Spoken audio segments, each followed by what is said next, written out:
24 के ताज़ा तरीन अंक के साथ मैं सीमा रानी झा। आइए नजर डालते हैं आज की सुर्खियों पर। हिंदू रीति रिवाज के साथ संपन्न हुआ अवधेश प्रताप सिंह विश्वविद्यालय का 11वां दीक्षांत समारोह। कड़कड़ाती ठंड में प्रशासन की अमानवीय कार्यवाही, गरीबों के मकान गिराने, अधिकारी पहुंचे बुलडोजर लेकर। इन खबरों सहित अन्य खबरें अब विस्तार से। अवधेश प्रताप सिंह विश्वविद्यालय का 11वां दीक्षांत समारोह हिंदू रीति रिवाज के साथ उल्लासपूर्वक संपन्न हुआ। अवधेश प्रताप सिंह विश्वविद्यालय रीवा का 11वां दीक्षांत समारोह उल्लासपूर्वक मनाया गया। दीक्षांत समारोह के मुख्य अतिथि वृंदावन के आनंद पीठाधीश्वर स्वामी रितेश्वर ने विद्यार्थियों को प्रेरक उद्बोधन देते हुए कहा कि मन को आनंद देने वाली शिक्षा ही सर्वश्रेष्ठ है। आधुनिक ज्ञान विज्ञान और सनातन धर्म का मेल कराकर नई तरह की शिक्षा देने के लिए शीघ्र ही सनातन विश्वविद्यालय की स्थापना की जाएगी।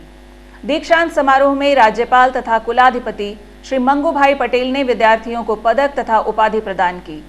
दीक्षांत समारोह का आयोजन पंडित शंभुनाथ शुक्ल सभागार में किया गया। समारोह से पूर्व मुख्य अतिथि महामहिम राज्यपाल तथा अन्य अतिथियों के साथ विश्वविद्यालय के आचार्यों ने शोभा यात्रा निकाली। दीक्षांत समारोह के दौरान विश्वविद्यालय की पत्रिका दीक्षा पर्व, पुस्तिका विंध्य भारती और दीक्षांत प्रोफाइल का विमोचन किया गया। समारोह में कुलाधिपति श्री पटेल ने कहा कि अवधेश प्रताप सिंह विश्वविद्यालय विंध्य में शिक्षा की अलख जगा रहा है।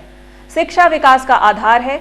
शिक्षा ही हमें कर्तव्यों का भान कराकर श्रेष्ठ नागरिक बनाती है। उप मुख्यमंत्री श्री राजेंद्र शुक्ल ने कहा कि शिक्षा विकास का आधार है। युवा अच्छी शिक्षा प्राप्त करने के साथ जीवन के हर क्षेत्र में सफलता प्राप्त करें। अपना भविष्य संवारने के साथ समाज और देश के प्रति अपना कर्तव्य भी निभाएं। सांसद श्री जनार्दन मिश्र ने कहा कि दीक्षांत का अर्थ शिक्षा का अंत नहीं है, शिक्षा जीवन भर प्राप्त होती है। विद्यार्थियों को आज शपथ दीक्षांत समारोह में दिलाई गई है, उसका पालन करते हुए देश के विकास में योगदान दें। जरूरतमंद को शिक्षा में सहयोग देकर भी युवा अपना कर्तव्य निभाएं। समारोह में कुलपति श्री राजकुमार आचार्य ने अतिथियों का स्वागत किया। उन्होंने विश्वविद्यालय की प्रमुख गतिविधियों की भी जानकारी दी। दीक्षांत समारोह में कला, विज्ञान, कंप्यूटर साइंस, व्यावसायिक अर्थशास्त्र, विधि सहित विभिन्न विषयों के उपाधि प्राप्त विद्यार्थियों को उपाधि तथा पदक प्रदान किए गए। समारोह के अंत में विश्वविद्यालय के कुलपति श्री आचार्य ने अतिथियों को शॉल, श्रीफल एवं स्मृति चिन्ह देकर सम्मानित किया। समारोह में विधायक त्योंथर श्री सिद्धार्थ तिवारी, विधायक मनगामा श्री नरेंद्र प्रजापति, प्रभारी कलेक्टर डॉक्टर सौरभ सोनवणे, आयुक्त नगर निगम श्रीमती संस्कृति जैन, विश्वविद्यालय के आचार्यगण तथा विद्यार्थी उपस्थित रहे। समारोह का संचालन कुल सचिव डॉक्टर सुरेंद्र सिंह बघेल तथा प्रोफेसर डॉक्टर दिनेश कुशवाहा ने किया। तू तो खुद मेरा सन है, तुझे कहां से सन हो गया? टेंशन ये भी नहीं हुआ, टेंशन आ है कहां से सन आ गए हमारे पास? ये टेंशन शब्द कभी भारत में था नहीं, पर ये दुख की बात है यार 74% भारतीय मेंटल एंजाइटी के शिकार है। 81% पूरी दुनिया में मेंटल एंजाइटी के शिकार है। और जिसको आप विकसित कंट्री समझते हो अमेरिका, वो 90% मेंटल एंजाइटी के शिकार है। ये कैसा विकास है? और यदि बड़ी खुशी मिलेगी और सरकार नहीं है, सिर्फ पढ़ लिख के वोट के पढ़ गए, कलेक्टर बन गए तो बड़ी कुर्सी पर पहुंच गए, लेकिन फिर हम वो व्यक्ति आत्मकेंद्रित होता है, अपने परिवार सुरक्षित हो गया, इस बात को लेकर वो हमेशा प्रसन्न रहता है तो मैं तो कलेक्टर हो गया, मैं तो फलानी जगह पहुंच गया, अब तो हमारा 50 साल का जो जीवन है वो अच्छा सुख में गुजरेगा क्योंकि उसके अंदर वो संवेदना ही नहीं, क्योंकि संस्कार नहीं। ये दीक्षांत समारोह का नाम शिक्षांत समारोह क्यों नहीं? शिक्षा का अंत नहीं होता। बड़े से बड़े विषय विशेषज्ञ भी कहते हैं कि मैं तो छात्र हूं, मैं विद्यार्थी हूं, मैं तो अभी अध्ययन कर रहा हूं। इसलिए इस समारोह का अंतिम डिग्री प्राप्त करने के बावजूद भी आप शिक्षा के क्षेत्र में पूर्ण नहीं है, इसलिए आपका निरंतर शिक्षा जगत से जुड़ाव, शिक्षा ग्रहण करने की क्षमता और जैसा आपने मानव अवतार खुद सम्मानित है, क्योंकि सृष्टि ने जो पैदा किया है उसमें मानव एक ही है जिसको वाचा मिली है, शक्ति मिली है, बुद्धि मिली है, पैसा मिला है। बताओ जिससे कोई कुदरत की उत्पत्ति को वाचा मिली हो तो हमारा कर्तव्य क्या है वो हम अच्छी तरह समझे। यहाँ उप मुख्यमंत्री आपने तो पहले विधायक देखे होंगे, बाद में मंत्री बन गए। मैं उनको 15-20 साल से जानता हूँ। वो भी मध्य प्रदेश के फॉरेस्ट मिनिस्टर थे, मैं गुजरात का फॉरेस्ट मिनिस्टर था। तो हम दिल्ली जाते थे तो साथ में बैठे थे। दूसरी बात मैंने बताना नहीं चाहता।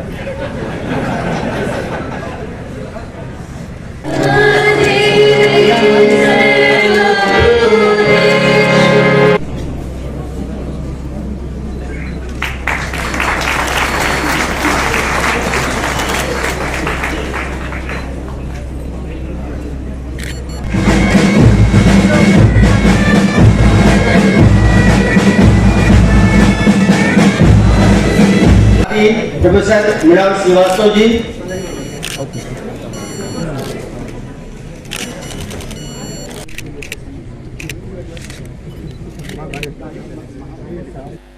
कड़कड़ाती ठंड में नगर निगम प्रशासन आज अवैध बस्ती के नाम पर लगभग 20 गरीबों के मकान गिराने पहुंचा, जिसमें से एक मकान को आज गिरा दिया गया, शेष कल गिराए जाएंगे। रीवा जिले में भूमाफिया अपने पांव किस कदर पसार रहा है, इसका अंदाजा लगाना बड़ा ही मुश्किल है। भूमाफिया अपने पैसे लगाकर जमीन खरीद रहा है और धीरे धीरे विस्तार कर रहा है। वही जो गरीब 50 वर्षों से शहर के विभिन्न जगहों में रह रहे हैं, अवैध बस्ती के नाम पर उनके मकान गिराए जा रहे हैं। जी हां, हम बात कर रहे हैं रीवा शहर के विक्रम पुल से सटे बाबा घाट के पास गरीब बस्ती की, जहां आज प्रशासन पहुंचा और मकान गिराने की कार्यवाही शुरू की। आपको बता दें कि यहां ज्यादातर रेहड़ी पट्टी में काम करने वाले लोग निवास करते हैं। मकान गिरने से अब कड़कड़ाती ठंड में उनके रहने का संकट आ जाएगा। ये कहां जाएंगे, इसके लिए प्रशासन के पास कोई भी प्लान नहीं है। हालांकि प्रशासन की ओर से कहा गया है कि 4 दिन पहले इन्हें नोटिस दी जा चुकी थी, लेकिन 4 दिन में कोई अपना नया घर कैसे बना सकता है। जब 50 साल से वहां के रहवासी रह रहे हैं तो अब तक प्रशासन को सुध क्यों नहीं आई। आपको बता दें कि इसी बस्ती में कई ऐसे भी मकान हैं जो पीएम आवास योजना के तहत बने हैं। तो जब यह आवास बने, जाहिर है इसका नक्शा नगर निगम से पास कराया गया होगा। और जब यह सवाल पत्रकारों ने नगर निगम के अधिकारियों से पूछा तो उन्होंने कोई भी जवाब देने से मना कर दिया। वहीं मकान गिराए जाने के दौरान बूढ़े बच्चे चीख पुकार मचाने लगे। चारों तरफ अफरा तफरी का माहौल बन गया। लेकिन प्रशासन के पास अब एक बड़ी चीज है और वो है बुलडोजर। ये बुलडोजर कब क्या कर दे, कोई भरोसा नहीं रहता है। विकास के नाम पर गरीबों को पहले हटाया जाता है, उसके बाद इन जमीनों का करोड़ों के वारे न्यारे होते हैं। इस संबंध में हमने स्थानीय लोगों और नगर निगम के कर्मचारियों से बात की। गिराया जा रहा है, क्या सूचना दी गई थी आपको? हम लोगों को कोई सूचना, हमको पता चला कि मेरा बाउंड्री तोड़ गए, मैं जाती हूँ फेरी लगाने, तो मैं आई तो बाउंड्री मेरा तोड़ के निकल गए थे। फिर हम गए जिला कलेक्टर के पास, तो जिला कलेक्टर कहें कि इसकी तहकीकात कराएंगे, फिर हम बताएंगे। तो अब राजेंद्र शुक्ला कहाँ गए, कहीं आप आना जिला कलेक्टर से, हम मना कराएंगे। फिर हम लोग ताके रहेंगे, जिला कलेक्टर अर्जी ले ली, कहीं जाओ हम तहकीकात कराएंगे, उसके पास जो होगा तो फिर हम बताएंगे। ये आए मेरा घर तोड़ के निकल गए। मैं कहती हूँ कि पूरा रीवा है, पूरा रीवा सरकारी में है, तो गरीबन के मकान तो बड़ा आसान है तोड़े, लखपति के इंसान के तुम नहीं तोड़ सकते हैं। हाँ, नहीं देंगे नोटिस देते तो हाई कोर्ट जाते, कोर्ट में देते। हम लोग 50 साल से हैं। जब ये फैक्ट्री उठरी नहीं रही, एक आध दो फैक्ट्री रही, ये लोग यहाँ गरीबन के बड़े बड़े आदमी खरीद ले जाना, गरीबन के हटा दे, या इधर नहीं है, गरीबन के व्यवस्था बनवा। गरीब आदमी तुमसे टकराए लायक नहीं आई, जमीन मांगते नहीं, जमीन दे देते, उचित मुआवजा दे देते, हम आपसे चले जाते। आप 2 साल से आके हमारे लड़के को कोतवाली ले गए हैं। जब सर मीडिया वाले हैं, देखिए हम लोग कच्चे बचते जा रहे हैं। कहाँ रहेंगे भाई, बताइए हम लोग कहाँ रहेंगे भाई, बताइए हम लोग नोटिस आए, नोटिस हम लोग कहाँ रहेंगे भाई, हम लोग कहाँ रहेंगे भाई, बताइए हम लोग कहाँ रहेंगे, कहाँ रहेंगे भाई, बताइए हम लोग गिरा दे रहे हैं, कहाँ रहेंगे हम लोग। अगर 24 घंटे के अंदर निर्णय नहीं हुआ तो हम फांसी लगा लेंगे, आग लगा लेंगे। ऐसा पार्टी हमको ना चाहिए जो जिसका धोखा हो, पर वो किसी की सुनवाई ना हो। सब सुखलाई बैंकर मार्केट वाला जहाँ चोरी करना था वहाँ का काम नहीं कर रहे हैं। देखिए गरीब आदमी का पैसा खपा के आया है, पूरा बैटरी टोली है। आप सबको पर्चा बना है, शंकर सिंधी बेकरी वाला सब सरकारी जमीन है, इसका भी टोली है। आप सरकारी जमीन है, ईदगाह की जमीन है, हम लोग का ईदगाह के नक्शा में आता है, सबका टोली है। आप बिल्डिंग भी टोली है, जितनी बिल्डिंग है सबका टोली है। आप जबरदस्ती हम लोग को परेशान कर रहे हैं, रोड भी दे दिए, चोरी भी करवा दिए, सब करवा दिए, जबरदस्ती हम लोग के पास जी के सब माल है, सब वादा घर से चुरा लाए, शुक्ला जी के हटा रहे हैं, जी के माल है पड़े एक एक करके 5 लगा लेंगे 48 घंटा। सरकारी गुंडा जिंदाबाद, सरकारी गुंडा जिंदाबाद, सरकारी गुंडा जाति कलंका जिंदाबाद, जाति कलंका जिंदाबाद, जाति कलंका जिंदाबाद, सरकारी गुंडा जिंदाबाद, सरकारी गुंडा। आज यहाँ भी हटाने की कार्रवाई की गई है, तो ये लोग विरोध कर रहे हैं, तो क्या मामला क्या है? देखिए, यहाँ पर एसटीपी निर्माणाधीन है शासकीय भूमि पर, और यहाँ पर जांच के उपरांत पाया गया कि यहाँ पर शासकीय भूमि पर अतिक्रमण किया गया है, और इसके उपरांत इन सभी को सूचित किया गया। सूचना के उपरांत एक बार पूर्व में भी दल आया था और दल ने सभी को सूचित किया कि आप जो है 3 दिन के अंदर अपना अतिक्रमण हटा लें, परंतु उसके उपरांत भी नहीं हटाया गया। इसलिए आज पुनः 10 दिवस के उपरांत आज पुनः यहाँ पर दल के साथ पूरी कार्रवाई की जा रही है। सर, ये कार्रवाई के लिए इनको क्या सूचना दी गई थी पहले से? ऐसा बिल्कुल नहीं, इनको 14 तारीख को इनको सूचना दी गई थी। हम लोग खुद आए थे, इन्होंने समय मांगा था कि हम 4 दिन में हटा लेंगे, और इसके बाद भी हम लोग फिर आए 22 तारीख को फिर आए, फिर उन्होंने कहा कि हम 4 दिन में हटा लेंगे। और इसके बाद मैंने हम लोगों ने मुनादी कराई है 2-3 बार 4 बार, और इनको सूचना दी गई थी। लोग कह रहे थे कि हम हटा लेंगे, लेकिन कितने घर चिन्हित किए गए हैं आज इनको हटाना है? ये तो यहाँ पर लगभग ये करीब 13 मकान है, लेकिन अभी फिलहाल हम एक आज जो कार्रवाई है केवल एक घर में हो रही है, आगे और कार्रवाई होगी। फिर सर, यहाँ पीएम आवास भी बनाया गया, तो क्या इसकी अनुमति नगर निगम द्वारा देख के नहीं दी गई? संबंधित प्रभारी बताएंगे। पीएम आवास भी यहाँ अभी आपको पीछे दिख रहा है, पीएम आवास आवंटित किया गया, उसके बारे में कुछ नहीं कह पाएंगे। सर, पीएम आवास बना हुआ है यहाँ, हम आपको जानकारी और नगर निगम के द्वारा ही दिया गया जानकारी हमको। सिटी कोतवाली थाना अंतर्गत कलश यात्रा में शामिल बच्चा बीहर नदी के तेज बहाव में बह गया। खबर लिखे जाने तक बच्चे की तलाश जारी थी। बताया जा रहा है कि बच्चा लाखोरी बाग निवासी पवन विश्वकर्मा का 9 वर्षीय पुत्र ऋषभ विश्वकर्मा है, जो अपनी मां एवं स्थानीय लोगों के साथ लाखोरी बाग से कलश यात्रा लेकर बीहर नदी आया हुआ था। नदी में पूजा पाठ का कार्यक्रम चल रहा था। उसी समय बच्चे का अचानक पैर फिसल गया। इस दौरान एक व्यक्ति के द्वारा बच्चे को बचाने का प्रयास भी किया गया, लेकिन पैर फिसल जाने के कारण वह व्यक्ति खुद नदी में गिर गया और बच्चा बहकर आगे निकल गया। नदी में तेज बहाव होने के कारण लोगों के समझ में नहीं आया। फिलहाल पुलिस एवं स्थानीय लोग बच्चे की तलाश कर रहे हैं। मैं दौड़ा तो मैं स्लिप हो गया, तो मैं गिर गया, तो मैं खुद ही फूट गया, इतने वाला बच्चा निकल आया। बच्चा बह गया? जी। आप लोग भी आए थे, कलश यात्रा में आए थे? जी जी। काहे की कलश यात्रा? भागवत होने वाली है। भागवत होने की कलश यात्रा? जी। लखौरी बाग से आए? जी, राधा कृष्ण मंदिर। उन्हीं के परिवार में कलश यात्रा भागवत हो रही थी या कहीं और? नहीं, वो लखौरी बाग मंदिर में। आपके सामने बहा है? हाँ, सबके सामने बहा। बोलता हम आप देख रहे, आपने देखा था? हम देखे थे। देखा था आपने? बताओ यार, तू न जाने देखा है? नहीं, आपने देखा था? कहाँ पास देखा था? कहाँ देख, बोलिए। आपने नदी भी देखा था? हाँ, वहाँ पास देखे थे, वहाँ पास देखे थे। हाँ, कितने साल का बच्चा? अरे वो 10 साल का था, है नहीं, 10 साल का था। पर हम पानी में दिखा वो उठा या गिर जात रहा है। जान हुई है किसका लड़का है क्या? हमको नहीं पहचान। उनकी है, पवन विश्वकर्मा का मेरा भाई है। आपका भाई है? हाँ। अब गौराई के पकड़ो कोई नहीं था सर, तो अब मैं क्या करूँ? ये कहाँ रहते हैं? ये लखौरी बाग तालाब के पास। हाँ, यहाँ कलश यात्रा आई थी, तो वहाँ आए थे हम लोग। कलश यात्रा जी। पर लड़का को हम लोग नहीं देखे कि लड़का है कि नहीं है। बच्चे का क्या नाम है? बच्चे का क्या नाम भाभी? ऋषभ विश्वकर्मा। चोरहटा थाना अंतर्गत कंजी गांव में युवक के साथ मारपीट का मामला प्रकाश में आया है।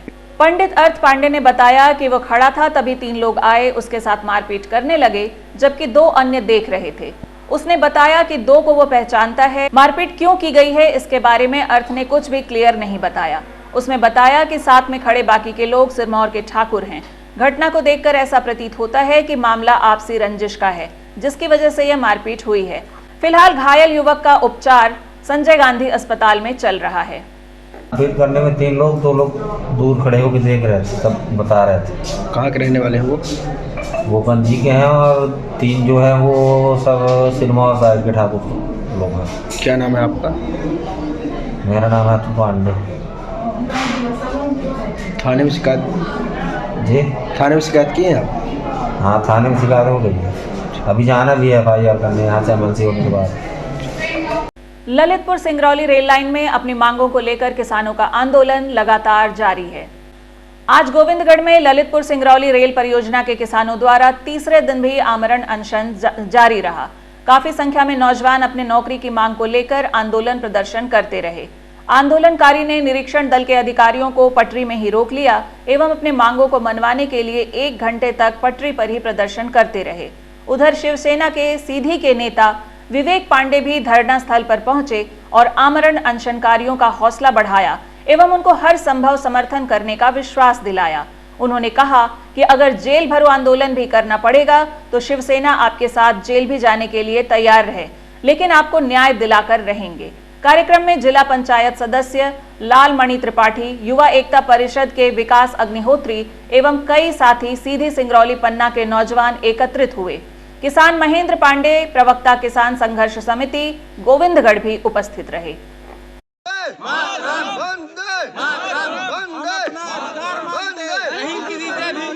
अपना अधिकार मांगते, 5 महीने से फरार चल रहे गांजा तस्कर को समान थाना पुलिस ने गिरफ्तार कर जेल भेज दिया है। समान थाना प्रभारी ने बताया कि अगस्त महीने में लगभग 6.5 किलोग्राम गांजा जब्त किया गया था, जिस पर आरोपी नवीन मिश्रा को गिरफ्तार कर लिया गया था, लेकिन उसको गांजा उपलब्ध कराने वाले चोरगढ़ी निवासी सुरेंद्र मिश्रा की तलाश पुलिस को काफी दिनों से थी, जिसे मुखबिर की सूचना के बाद गिरफ्तार कर लिया गया है। सुरेंद्र मिश्रा के ऊपर 10,000 का इनाम भी घोषित था। आरोपी को NDPS एक्ट के तहत गिरफ्तार कर न्यायालय पेश किया गया, जहां से उसे जेल भेज दिया गया है। ये अगस्त महीने में जो है एक NDPS का मामला हुआ था, जिसमें 44.5 किलोग्राम गांजा एक नवीन मिश्रा नामक आरोपी जो चोरगढ़ी का रहने वाला था उससे जब्त हुआ था। और उसमें और विवेचना जब की गई थी किसने उपलब्ध कराया क्या, तो एक सुरेंद्र मिश्रा उसी गांव का है जिसने उसमें जो है इसको माल उपलब्ध कराया था। इसमें आरोपी था और जो घटना के बाद से लगातार फरार था, जिस पर पुलिस अधीक्षक महोदय के द्वारा 10,000 का इनाम घोषित किया गया था। उसको हमने अभी 1 दिन पहले ही चोरगढ़ी से गिरफ्तार किया है और गिरफ्तार करके न्यायालय पेश किया है, जहाँ से वो जेल चला गया। कितनी मात्रा में कोरेक्स थी सर? लगभग ये गांजा का प्रकरण था। ये 44.5 किलोग्राम गांजा अगस्त महीने में जब्त हुआ था। इनाम भी घोषित था आरोपी के ऊपर? इनाम 10,000 का इनाम घोषित था SP सर के द्वारा, इसी पे गिरफ्तार हुआ है। खबरों का सिलसिला जारी रहेगा। मिलते हैं एक छोटे से अंतराल के बाद। Pentium point group of institutions, a key to success. जी हाँ, Pentium point group of institutions, जहाँ पर आपको मिलते हैं BA LLB 5 year full time programme, LLB 3 year full time programme bar council of India से मान्यता प्राप्त हैं। MBA के 2 year full time programme AICTE new Delhi से मान्यता प्राप्त हैं। Pentium point college of pharmacy T pharma 2 year full time programme PCI New Delhi द्वारा मान्यता प्राप्त। पेंटियम पॉइंट टेक्निकल कॉलेज में स्नातक व स्नातकोत्तर की सभी पाठ्यक्रम संचालित हैं, जिनमें प्रवेश प्रारंभ है। हमारा कॉलेज कोड है P500। याद रखिए, सामान्य वर्ग बीपीएल कार्ड धारकों को शिक्षा शुल्क में छूट व SC, ST, OBC छात्रों को मध्य प्रदेश शासन की नियमानुसार छात्रवृत्ति। आप संपर्क कर सकते हैं हमारे हेड ऑफिस में, जो है हेडगेवार नगर, रेडियो कॉलोनी के सामने रीवा, और कॉलेज कैंपस में, जो है करहिया सिमरिया रोड और हरदी सिमरिया रोड रीवा में। अधिक जानकारी के लिए हमारे फोन नंबर पर संपर्क कर सकते हैं। हमारा फोन नंबर है 07662438035। मोबाइल नंबर पर भी संपर्क किया जा सकता है, जो है 9992084439।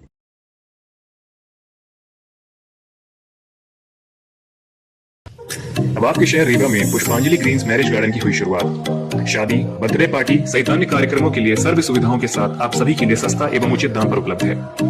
2 एकड़ से अधिक एरिया में बने मैरिज गार्डन में CCTV कैमरे एवं बेहतरीन पार्किंग व्यवस्था के साथ में 6 कमरे, अटैच्ड बाथरूम, उत्तम हॉल की व्यवस्था, इतना ही 4500 वर्ग फीट में निर्मित मैरिज हॉल सभी व्यवस्थाओं के साथ उपलब्ध है। पुष्पांजलि ग्रीन्स मैरिज गार्डन, भद्रांव से शिल्पी ग्रीन्स के बगल में, गुड़ रोड, रीवा। प्राणघातक हमले में घायल भाजपा नेता को देखने संजय गांधी अस्पताल पहुंचे उप मुख्यमंत्री राजेंद्र शुक्ला और पूर्व विधायक KP त्रिपाठी। आपको बता दें कि विकसित भारत संकल्प यात्रा में शामिल होने जा रहे भाजपा नेता जयराम अग्निहोत्री के ऊपर दिन दहाड़े नकाबपोश आरोपियों ने हमला कर दिया था। तलवार, हॉकी रॉड से किए गए हमले के कारण भाजपा नेता जयराम अग्निहोत्री को गंभीर चोट आई, जिसे उपचार के लिए रीवा के संजय गांधी अस्पताल में भर्ती कराया गया है। वहीं इस मामले को गंभीरता से लेते हुए पुलिस आरोपियों की तलाश कर रही है। घायल का हाल जानने आज संजय गांधी अस्पताल में उप मुख्यमंत्री राजेंद्र शुक्ल सहित सांसद जनार्दन मिश्रा, पूर्व विधायक KP त्रिपाठी व अन्य जनप्रतिनिधि पहुंचे, जहां घायल के स्वास्थ्य के संबंध में चिकित्सकों से जानकारी लेने के बाद पूर्व विधायक KP त्रिपाठी ने कहा कि आरोपियों को किसी भी हालत में बख्शा नहीं जाएगा। अब हालत उनकी ठीक है, लेकिन उनको चक्कर आ रहे हैं लगातार, जो पीछे सर में चोट लगी है उसके कारण। तो अभी डॉक्टरों ने और कहा है कि कुछ दिनों तक रखना है। मैं आज सुबह ही आ गया था उनके पास। अभी उप मुख्यमंत्री जी भी, राजेंद्र शुक्ला जी भी देखने आए थे उनको, और हालत खतरे से बाहर है। डॉक्टरों ने अभी ऑब्जर्वेशन में और रखेंगे उनको। ये इसको पुलिस तलाश कर रही है। किसी भी सूरत पर हमलावर बख्शे नहीं जाएंगे, चाहे वो जहाँ जाके जिस रणनीति से छुप जाएं। मुझे पूरा विश्वास है कि पुलिस उनको खोज ही लेगी और वो बच नहीं पाएंगे। ये पुलिस बताएगी। दूध का दूध, पानी का पानी, सब हो जाएगा। उनके गांव में, उनकी पोलिंग में भारतीय जनता पार्टी को एक तरफा विजय मिली थी, और जयराम अग्निहोत्री जी भारतीय जनता पार्टी के बहुत ही निष्ठावान, समर्पित कार्यकर्ता हैं। मुझे व्यक्तिगत उनका बहुत स्नेह हमेशा मिलता रहा है, और प्रदेश कार्य समिति किसान मोर्चा के सदस्य भी हैं। लंबे समय से जब भारतीय जनता पार्टी दूर दूर तक नहीं सोचती थी कि सत्ता में होंगे, जयराम अग्निहोत्री जी ने संघर्ष किया है भारतीय जनता पार्टी की विचारधारा के लिए, भारतीय जनता पार्टी को स्थापित करने के लिए। पूरी भारतीय जनता पार्टी के कार्यकर्ता और हम सब नेता जयराम अग्निहोत्री जी के साथ और उनके परिवार के साथ पूरी ताकत से खड़े हैं। सुहागी पहाड़ में एक कार पलट जाने से कार में सवार 3 लोग गंभीर रूप से घायल हो गए, जिन्हें इलाज के लिए त्योंथर के सिविल अस्पताल में भर्ती कराया गया है। सुहागी थाना क्षेत्र अंतर्गत सुहागी पहाड़ की घाटी नहीं बल्कि हादसों की घाटी में तब्दील हो गई है। आज फिर रीवा से प्रयागराज जा रही एक कार अनियंत्रित होकर पलट गई, जिसमें कार सवार 3 लोग घायल हो गए। सूचना पर मौके पर पहुंचे सुहागी थाना प्रभारी गोकुलानंद पांडे ने सभी घायलों को त्योंथर के सिविल अस्पताल में भर्ती कराया है। बंसल कंपनी के द्वारा कराए गए मानक विहीन निर्माण कार्य के चलते आए दिन सड़क हादसे हो रहे हैं। बंसल कंपनी के निर्माण कार्य की जांच ठंडे बस्ते में पड़ी है और जांच अधिकारी कुंभकर्णी नींद सो रहे हैं। सुहागे पहाड़ में लाइट भी नहीं लगवाई गई, जो कि हादसों की मुख्य वजह है। अब देखना होगा कि लगातार हादसों के बावजूद कब प्रशासन नींद से जागेगा। आज की खबरों में बस इतना ही। नमस्कार। हड्डी जोड़ एवं रीढ़ रोग तथा स्त्री रोग एवं प्रसूति रोग का इलाज एक ही छत के नीचे। विघ्नहर्ता hospital and trauma centre, hotel landmark के पास, रतहरा, रीवा। डॉक्टर संतोष सोनी, पूर्व चिकित्सक, बॉम्बे हॉस्पिटल, मुंबई। हड्डी जोड़ एवं रीढ़ रोग विशेषज्ञ, छोटे चीरे एवं दूरबीन विधि द्वारा हाथ तथा पैर की हड्डियों का ऑपरेशन। गठिया बात, जटिल एवं बिगड़े हुए फ्रैक्चर का बेहतर इलाज करते हैं डॉक्टर संतोष सोनी। विघ्नहर्ता हॉस्पिटल ट्रॉमा सेंटर में ही स्त्री एवं प्रसूत रोग विशेषज्ञ डॉक्टर शैलजा सोनी भी उपलब्ध हैं, जिनकी देखरेख में नॉर्मल डिलीवरी, सिजेरियन ऑपरेशन एवं बच्चेदानी से संबंधित ऑपरेशन की बेहतर सुविधा। संतानहीन दंपत्ति तत्काल संपर्क करें। विघ्नहर्ता hospital and trauma centre, hotel landmark के पास, रतहरा, रीवा। सुविधाजनक एवं सफल इलाज हेतु आज ही संपर्क करें। विघ्नहर्ता hospital and trauma centre, hotel landmark के पास, रतहरा, रीवा। मोबाइल नंबर 7828781983 अथवा 8462956774 पर।